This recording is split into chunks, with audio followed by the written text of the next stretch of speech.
Fala galera, tudo bem? Seja bem-vindo e bem-vinda a mais um vídeo aqui do canal. E no vídeo de hoje, nós vamos ver como a gente pode utilizar SQLite de forma nativa com Node.js. Sem biblioteca, sem integração, sem nada. É Node, SQLite, banco de dados e ponto. Sem mais delongas, solta a vinheta e vamos pro vídeo.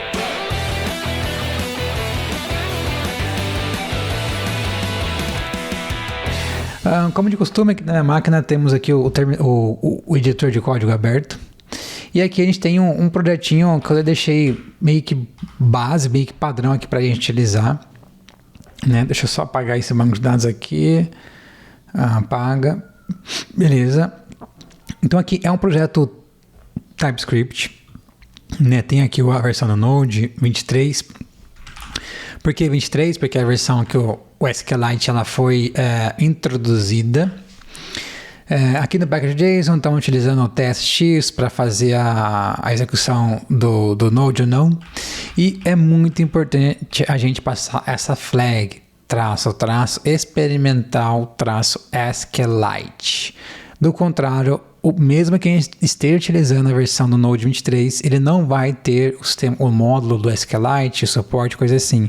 Porque esse módulo, essa funcionalidade, ela só é ativada com essa flag, mesmo utilizando as versões corretas do Node. Aqui a gente tem um projetinho que está sendo utilizando o Fastify. Então tem simplesmente um arquivo de configurações para pegar ali as variáveis de ambiente, né, o API host, port e secret, para gerar um token. Aqui tem o arquivo index, que simplesmente está criando um servidor, está deixando ele em modo listening, de acordo com os parâmetros que forem passados para a API. Tem um arquivo de tipagem aqui genérico. Aqui de fato a gente está criando lá o Fastify com um log padrão, a gente está registrando alguns plugins e registrando algumas rotas.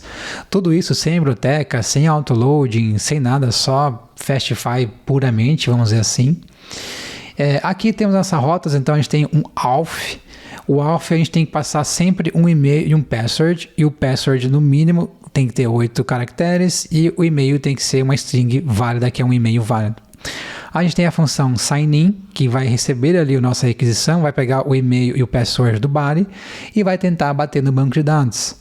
E aí aqui a gente está utilizando um plugin de banco de dados, então a gente vai dar um server.db, então esse server.db, esse DB aqui é injetado no Fastify, no servidor, na instância do Fastify com uns plugins que a gente já vai dar uma olhada. E isso aqui deve retornar ali um array de contas. Que a gente vai estar fazendo um select from accounts, onde o e-mail é igual a e-mail. Aí depois que a gente está pegando o e-mail, a gente está verificando se com o bcrypt, se o hash do password está correto ou não, né? Ou seja, esse password aqui está chegando cru, sem hash. A gente está mandando o bcrypt comparar esse password cru com o password com hash no nosso banco de dados. Se tudo está funcionando corretamente, a gente está retornando aqui um send, que vai ser o nosso JWT token, que está sendo criado aqui com o ID da conta, o e-mail e o circuit que tem na variável de ambiente. Do contrário, retorna 401, e se tem algum erro de validação, pega o erro aqui, retorna erro de banco de dados e coisas assim. O sign-up, ele é muito parecido, então a gente vai pegar o e-mail e password. A diferença é que a gente vai fazer um insert no banco de dados. O que a gente vai inserir? A gente vai inserir uma nova conta, onde a gente vai passar ID, e-mail, password e salt. O ID vai ser um UUID gerado pelo módulo crypto aqui do Node. O e-mail é o e-mail que a gente passou. O password, ele vai ser um password hasheado agora com hash, baseado no salt que a gente gerou aqui. E o salt a gente vai inserir no banco de dados também. Por que fazer esse salt? Por que trabalhar com salt? Para que duas contas não tenham o mesmo password do banco de dados. Então, independente se você tem a mesma senha que uma outra pessoa ou não, esse hash final do password vai ser diferente por conta do salt, porque o salt ele vai ser genérico.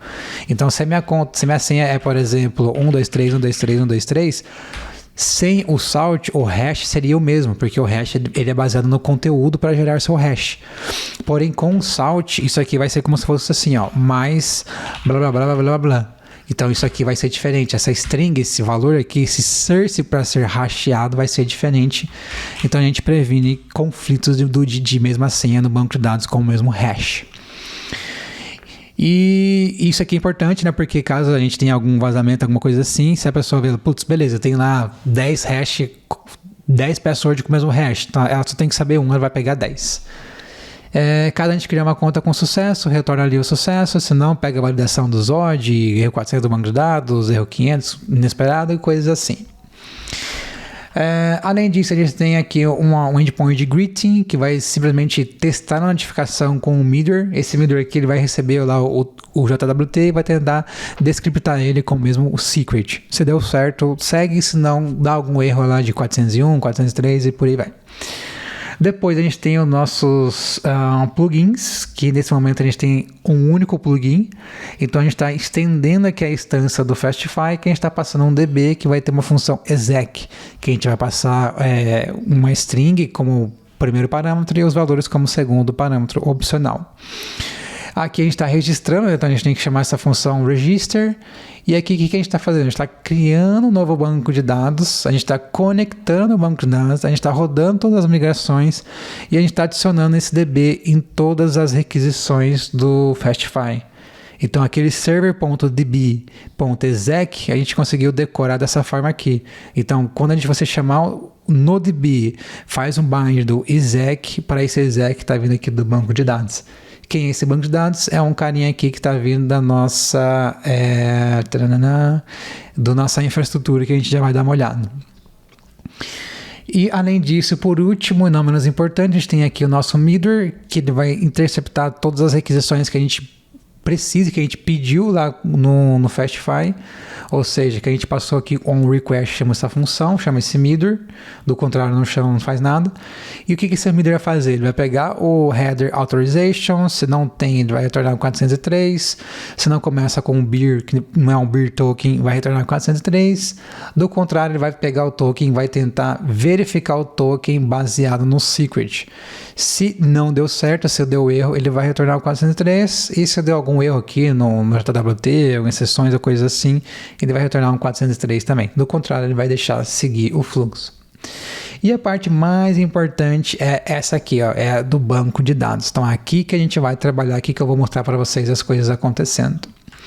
Então, nesse momento, se a gente executar a aplicação, ó, então aqui ela está rodando, mas eu vou parar, eu vou subir de novo, vai ter npm run start dev, subiu, e aí a gente pode utilizar o http/py para fazer algumas coisas. Então, o primeiro que a gente vai fazer é um sign-in, por exemplo. O sign-in deu erro.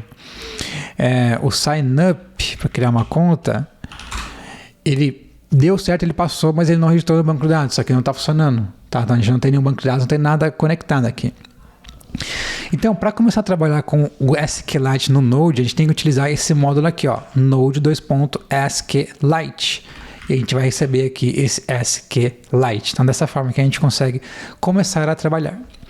A primeira coisa que a gente tem que fazer é conectar no banco de dados. A gente tem que criar uma instância do banco de dados, né? Porque essa classe ela vai ter um DB aqui. Esse DB é um SQLite Database Sync. Então, a gente tem que criar esse database sync aqui. Como que a gente faz isso? This.db igual a alguma coisa. New SQLite.database sync. E qual é o caminho que a gente quer passar para ele criar esse banco de dados? Eu vou fazer aqui um path resolve de import.meta.dirname. Volta uma pasta, volta duas e cria database.db. Então, o que eu estou fazendo aqui? O nosso banco de dados, esse arquivo banco de dados, ele está dentro de src infrastructure database. Esse dirname vai ser exatamente até esse infrastructure aqui. Então, volta uma pasta, ele vai para o source. Volta uma pasta, ele vai para o vídeo Node SQLite, então ele está na raiz do projeto, e na raiz do projeto ele vai criar um database.db. Ele já criou, tá aqui, ó, database.db, que é aquele banco de dados que eu tinha apagado inicialmente, que tinha alguns valores anteriormente. Então, a primeira coisa que a gente tem que fazer é isso aqui, ó, database sync. E aí a gente pode também trabalhar com um banco de dados de memória, que a gente vem aqui, passa uma string, e a gente cria, por exemplo, memory, alguma coisa assim. E a gente não precisa criar arquivo nenhum, ele vai trabalhar tudo em memória. Mas eu não vou fazer memória, eu prefiro estar trabalhando com esse arquivo .db. Legal, agora a migration, como que a gente faz para executar a nossa migração? Então aqui a gente precisa executar, a gente precisa escrever o exec primeiro, ó. Então depends on exec. E o que o exec faz? O exec, ele vai pegar o nosso banco de dados e vai executar uma query no banco de dados. A gente precisa executar essa query. Como que a gente faz? A primeira coisa, a gente tem que criar essa query que a gente quer executar. Então, a gente tem que preparar ela. A gente faz aqui, ó, this.db.prepare. Prepare o que? SQLite, que a gente já passou aqui como parâmetro. Então, lá no nosso controlador que a gente tem lá o insert, accounts, int, select asterisco from accounts, coisas assim, aquela query vai chegar aqui, ó. Então, é essa query aqui. E a gente vai, de fato, retornar aqui, ó. Retornar query.run. E o que a gente quer executar? A gente pode passar valores para a nossa banco de dados, né? Então, a gente pode ter vários valores. Quando a gente quer trabalhar com os valores, a gente vai fazer o seguinte, a gente vem aqui, ó, values.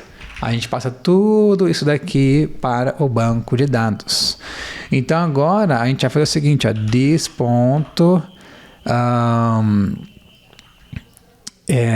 exec. E o que a gente quer fazer aqui? A gente quer fazer o seguinte, create table if not exists accounts. E o que essa vai ter? ID, text, primary key, email, text, unique, not null, password, text, not null, e sound, text, unique, not null. Na verdade, aqui, ó.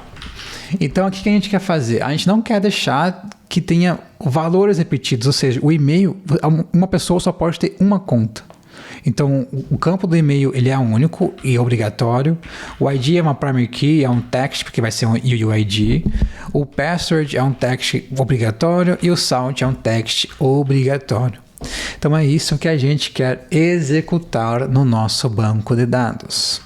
Se a gente voltar no terminal, aparentemente tudo está funcionando. Se a gente tentar agora fazer o sign up, olha lá, sign up ele ainda deu certo, ele ainda teve sucesso, porém vamos tentar agora fazer o sign in, que a gente está passando o mesmo e-mail, a mesma senha. Então o sign in ele ainda está dando erro. E por que ele está dando erro 500? Porque esse run aqui ele só funciona com insert, com update, com delete. Quando a gente quer recuperar valores do banco de dados, é um pouco diferente. Então, o que a gente vai fazer? A gente vai verificar o seguinte, ó, de uma forma bem simples aqui, a gente vai dizer assim, SQLite.toLowercase, starts with, e o que a gente quer ver? Select. Então, se ela começa com select, se a pessoa está querendo buscar algo, a gente não vai executar o query.run. A gente vai executar o query.all as t. Por que query.all? Porque para recuperar valores do banco de dados, a gente utiliza o query.all. Para executar coisas que vão alterar estados do banco de dados, a gente executa o run passando o values aqui.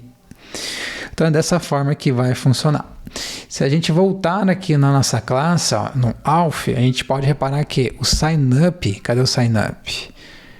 O signup ele vai fazer um insert into values, ele vai colocar os placeholders do valor. E aqui, esse segundo array que a gente passar aqui como parâmetro, então esse primeiro aqui vai ser para o primeiro aqui, esse segundo aqui vai ser para o segundo aqui, esse terceiro aqui vai ser para o terceiro aqui. Então, se a gente, por exemplo, trocar a ordem aqui, ó, isso aqui vai estar errado. Por quê? Porque agora ele vai passar o e-mail como segundo no lugar do password. Então, isso é muito importante. E claro que eu estou utilizando recursos do Node, funções em cima do Node, mas entenda que seria mais ou menos assim, ó, this.db.prepare insert into table coluna col1, col2 values placeholder 1, placeholder 2. Aí agora isso aqui vai retornar uma query, então const query, e a query a gente vai executar com o run. E aí o run no col1, ó, o value 1, value 2. Então é isso que a gente está fazendo. Então aqui no prepare a gente está preparando o insert to values com os placeholders.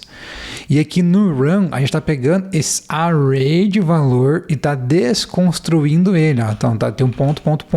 Ó. O que isso aqui está fazendo? Isso aqui está fazendo o spread dele, ou seja, cada valor do array ele vai passar como vírgula aqui. Então, valor 1, valor 2, valor 3, valor 4, valor 5.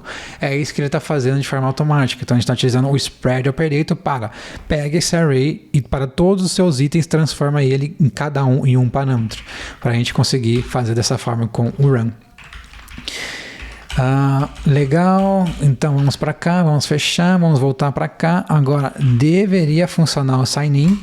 Vamos ver, lá, funcionou. Então a gente tem o token, eu vou copiar esse token e agora http get http://localhost 8080/API/greeting. Vou apagar esse token antigo, então authentication, vou passar só o token, vou bater, ó. Então ele deu erro. Se eu não passar esse parâmetro, só greeting, também deu erro. Agora se a gente passar o beer token, então beer espaço token, então agora funcionou. Então tem lá a mensagem, welcome back, e a gente está utilizando exclusivamente o sistema de SQLite do Node. Não tem muito segredo, é bem simples, bem simples mesmo.